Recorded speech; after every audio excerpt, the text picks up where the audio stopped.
আব্দুল্লাহ আর কত মোবাইল টিপবি? এই দেখ তোর মামাই সুন্দর একটা গিফট পাঠাইছে। তোমার ভাইয়া গিফটটা আবার গিফট পাঠায়। এই দেখো এইটা কি? হ্যান। এখন হ্যানের ইংরেজি খুব সুন্দর করে উচ্চারণ করে বলে দিবে। দেখো হ্যান, সুন্দর না? আবার দেখো এটা কি? কাউ।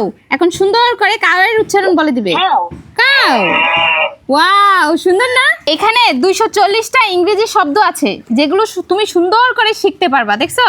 এটা সার্চ করে না? না, এটা তো চার্জ দেওয়া যায়, এটা তো ব্যাটারি ভরতে হবে না। ওয়াও, আমি তো এটা দিয়ে খেলবো। আমি আর আজকের থেকে মোবাইল টিপতাম না। তোমার ভাই কেমনে পাঠাইলো? এটা জেলবু ফেসবুক পেজ থেকে অনলাইনে অর্ডার দিছে, আর সেইটা কুরিয়ার সার্ভিসে আমাদের বাসায় চলে আসছে। আমি স্ক্রিনে হোয়াটসঅ্যাপ নাম্বার দিয়ে দিব, তোমার বন্ধুরা চাইলেও এটা অনলাইনে অর্ডার করতে পারে। আর তোমার মতো সুন্দর সুন্দর ইংরেজি ওয়ার্ড শিখতে পারবে, মোবাইল আর টিপতে হবে না। সত্যি কথা কইতো আম্মু, এটা কি আমার আব্বুর টাকা নাকি তোমার ভাইয়ের? যার মন চায় তার টাকা হোক, তুই শুধু খেলতে থাক, তোর এত বোঝা লাগবো কে? উচিত কথা কইলে দোষ।